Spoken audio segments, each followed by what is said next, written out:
o senhor Paulo Salim Maluf. Eu estive aqui hoje em Brasília e percebi que muitas pessoas não gostam do senhor, muitas pessoas dizem que o senhor é corrupto, que o senhor é ladrão. É verdade isso, deputado? Essa entrevista é um clássico do Ernesto Varela. Zé Dirceu, qual era efetivamente o papel do Paulo Salim Maluf nesse momento da política brasileira? Quem apoiava Paulo Salim Maluf? Era o continuismo da ditadura. Facções militares, acho que não todas as Forças Armadas, porque depois houve a transição mesmo com o Sarney, com o apoio das Forças Armadas. A Arena, com exceção da facção que rompeu já nas diretas e constituiu o PFL, setores do empresariado, a mídia foi mudando, com destaque para a Folha de São Paulo, né, que assumiu e vestiu a camisa das diretas, né, teve um papel, como sempre, o Estado de São Paulo, né, mais recuado, e o Globo também. Mas a posição da Arena, naquele momento, do Maluf, era muito minoritária, até porque o Maluf não era o candidato preferido de Figueiredo, né? Era Mário Andreasa. O candidato de Figueiredo era o ex-ministro do Transporte, Mário Andreasa. Então o Maluf era um candidato muito debilitado, e a campanha das diretas selou a derrota dele, né? Porque a aspiração popular, evidentemente, não era nem pelo fim da ditadura, era por diretas para eleger o presidente, era mais do que apenas terminar a ditadura, né? Sim. Lógico que o desenlace foi o colégio eleitoral. Eu, particularmente, considero que a posição do PT foi correta naquele momento, porque o PT queria diferenciar, mais uma vez, de um pacto, o que não significa que o PT poderia ter ido ao colégio eleitoral, porque isso também não macularia a história do PT, mas foi uma decisão de demarcar um caminho, um campo, e construir um caminho próprio que o PT adotou. Você acha que foi aí que começaram a chamar o PT de radical? Não, acho que a ideia de radical do PT é mais por causa das greves, por causa do caráter operário do PT, um pouco ainda remanescência do anticomunismo, que era muito forte no Brasil, que o PT é um partido que vai abraçando o socialismo, ainda que nunca foi um partido marxista, nem um partido comunista, mas acho que é mais disso do que da não ida ao colégio eleitoral. Acho que o PT fez uma opção que depois vai se expressar também na oposição ao governo Sarney, na candidatura do Lula em 89 a presidente da República. Foi uma opção que o partido fez. Agora, Aldo, como é que era a sua vida nessa época aí? Você já estava fazendo um mestrado, você estava falando na época das diretas e tudo isso, né? Você já tinha uma visão, assim, como é que você via essa coisa, assim, do ponto de vista de cientista social? Como é que você via o PT, como é que você via o MDB, era MDB, né? PFL, Arena, PDS e tal. O que na sua cabeça formava esse conjunto de partidos? Bom, na época, quer dizer, eu já recém tinha saído de uma direção da União Estadual dos Estudantes, como falei, né? E tinha começado um curso de pós-graduação em filosofia na URGS. Eu tinha me formado em física na Universidade Federal de Santa Maria, e naquele momento a gente era muito próximo do PT, embora eu ainda não fosse filiado ao PT, naquele momento eu era todo o movimento estudantil. O movimento estudantil se dividia, como até hoje, de certa forma, se divide, entre PT e PCdoB na época. E hoje tem outras correntes, evidentemente, mas na história do movimento estudantil, da reconstrução das entidades estudantis, de certa forma, sempre houve essa divisão, com momentos de maior aproximação, momentos de menor aproximação e assim por diante. Nós queríamos a redemocratização do país, né?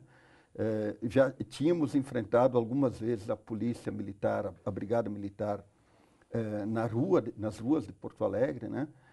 Enfim, quer dizer, então tinha todo um contexto democrático. Eu acho assim que as diretas constituíram um movimento paradoxal na história do Brasil. Por quê? Porque elas foram derrotadas, mas foi uma derrota que foi uma vitória. Por que foi uma derrota que foi uma vitória? Porque ela produziu consequências, no mínimo 3 consequências muito importantes. A primeira, a deslegitimação completa do regime militar. Sim. Segundo, o movimento que teve desfecho na Constituinte, que foi o grande ato redemocratizador do Brasil, a Constituinte e a Constituição de 88. Sim. E o terceiro elemento importante, eu acho que surgiu aí uma geração que depois vai ser a geração governante. O Zé Dirceu, o Lula, várias outras lideranças vão se projetar no movimento das diretas e vão depois, quer dizer, assumir vários postos importantes, tanto na oposição, ora no governo, na história política do Brasil posterior. Podemos dizer que 30 anos atrás se constituiu a geração que, de certa forma, agora começa a dar uma certa despedida quer dizer, é uma geração que começa a entrar num certo ocaso pela sua idade e assim por diante. A Dilma, né, também faz parte daquele contexto e eu acho que, infelizmente, se a gente olhar a política hoje, nós não vemos assim grandes movimentos constitutivos de novas lideranças, como foi aquele momento importante da história do Brasil. Nós vamos ver mais um vídeo e já voltamos para o papo. E aí, o que você estava falando? A gente estava ouvindo aqui você falando. O que você está sentindo em ver essas eleições? Você está falando, tá nervoso, está instigado? O que é? Não estou instigado. O movimento é o seguinte: o Tancredo Neves nunca foi oposição. A realidade é só uma, ele não é a substituição, ele é apenas a continuação. O pessoal tem que pegar e se ligar nesse movimento, que é apenas o continuismo. Olha, esse cara aí ele teve um negócio, ele não prometeu nada. De repente ele não teve nenhum programa, então, escrito. Então, de repente, o que os caras têm que cobrar dele? Foi mais a eleição direta que ele usou mais o povo, sabe? De repente o PMDB usou o povo para ir para as ruas gritar. Eleições diretas na cabeça, sabendo que esse cara tinha que apostar na indiretas, porque no peito direto o candidato eventual do PMDB é Ulisses Guimarães, todo mundo sabe disso. Mas você sabe que o vice-presidente é o Sarney, né? Foi o que votou contra as eleições diretas no dia 25. Como é que você vê o teu futuro presidente sendo desse jeito? O José Sarney, esse cara tá metendo o pau no maluco, falando o José Sarney como na chapa de vice-presidente do Tancredo Neves. Ô gente, é o seguinte, dá uma olhada no currículo do homem aí, vê quem é o homem, para depois vocês bater palma para ele. José Dirceu. Esse era um sentimento também que existia forte na sociedade. O povo mas não se foi sentiu majoritário. traído? O povo se sentiu traído pela ditadura, porque foi a ditadura que impediu a aprovação, como nós, aqui no relato do Aldo, e que é a história já do país, quem traiu foram os deputados que votaram contra. A chapa Tancredo Sarney expressava um setor da campanha das diretas mais à direita, né, porque o outro setor estava mais à esquerda. O problema é que o PT ficou sozinho, porque os partidos todos, né, PCdoB, PDT, PSB, PPS, não sei, acho que já era PPS, era PCB ainda, né? Acho que era PCB. Todos os partidos apoiaram o Tancredo, a chapa, a transição por cima, vamos dizer assim, né? Nós teríamos preferido que a ditadura caísse nas ruas, não era nem na campanha das diretas, com uma greve geral. Inclusive, nós sonhávamos com isso, até que nós optamos, como eu disse aqui, pela campanha das diretas. Mas esse sentimento era real. Havia um setor da sociedade que se considerava lubridiado e tinha uma visão um pouco conspirativa, que desde o começo o governador Tancredo Neves e o PMDB, mas eu não acredito. Eles, evidentemente, sempre temeram a mobilização popular. Sim. Mas fica difícil, porque, por exemplo, eu fui testemunha como o Franco Montoro apostou na mobilização, né? Ele, inclusive, liberou o metrô, que hoje daria Ministério Público, daria processo, daria tudo que você pode imaginar. Ele liberou o metrô aqui em São Paulo, né? E depois no Anhangabaú, nós organizamos na prefeitura, sob a direção do prefeito Mário Covas, como os trânsitos da cidade seria desimpedido para que a população... Parece tão distante. Então, para que a população fosse ao Anhangabaú, como é que nós íamos? Porque a cidade ia parar. Nós não imaginávamos que ia ser mais de 1 milhão. Sim, era a história diz foi 1,5 o milhão. dobro do que, vamos para dizer o mínimo, né? Que era a expectativa, nós que já estávamos totalmente envolvidos na mobilização e acreditávamos nela, né?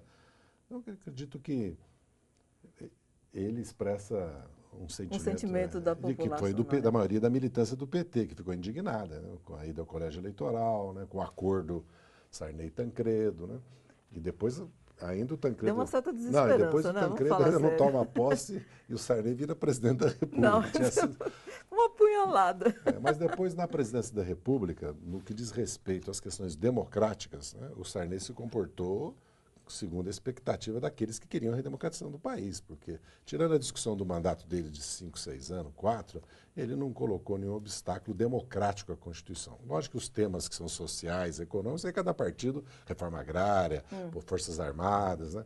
legislação, né? Mas, de O qualquer sistema maneira, político de qualquer brasileiro, maneira, não havia acordo entre a direita e a esquerda, entre os partidos. Mas foi um com final relação- triste para a população. Não, mas o povo brasileiro, com a eleição do Tancredo, se sentiu representado. A gente Do Tancredo, por mais sim, que eu não, por mais que eu não sequência da aceitei na história. época essa solução, eu não posso adulterar a história. O povo brasileiro se aconteceu, sentiu verdade. representado, né? Porque assim, quando o Tancredo morreu, o povo foi às ruas para É verdade, homenageá-lo, acompanhar, tudo, é entendeu? verdade. Porque alguém é símbolo de uma luta, entendeu?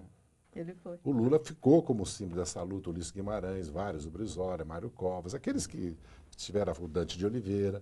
Mas como ele foi o presidente eleito e morreu, ele acabou simbolizando no momento a aspiração do país. Por isso que o país chorou a morte dele. A vida é assim. Veja o seguinte, Eu vou te interromper, posso? Pode. A gente continua já, porque agora é a hora da Mara. Tá ótimo. O que você toca agora, Mara? Guilherme Arantes.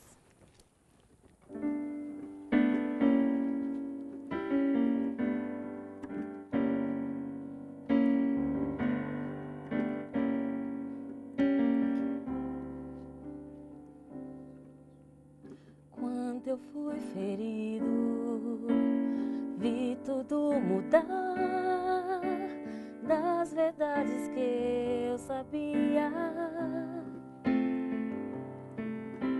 Só sobraram restos que eu não esqueci. Toda aquela paz que eu tinha. Eu que tinha tudo, hoje estou mudo, estou mudado. À meia-noite, à meia-luz, sonhando, daria tudo pro meu modo de esquecer. Eu queria tanto estar no escuro do meu quarto, à meia-noite, à meia-luz, sonhando, daria tudo por meu mundo e nada mais.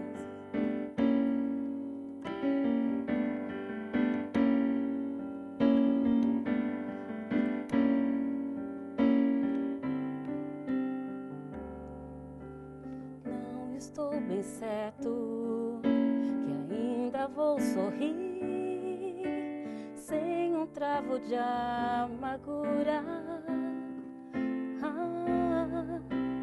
Como ser mais livre, como ser capaz de enxergar um novo dia. Eu que tinha tudo, hoje estou mudo, estou mudado. À meia-noite, à meia-luz, pensando, daria tudo por um modo de esquecer. Eu queria tanto estar no escuro do meu quarto, à meia-noite, à meia-luz, sonhando, daria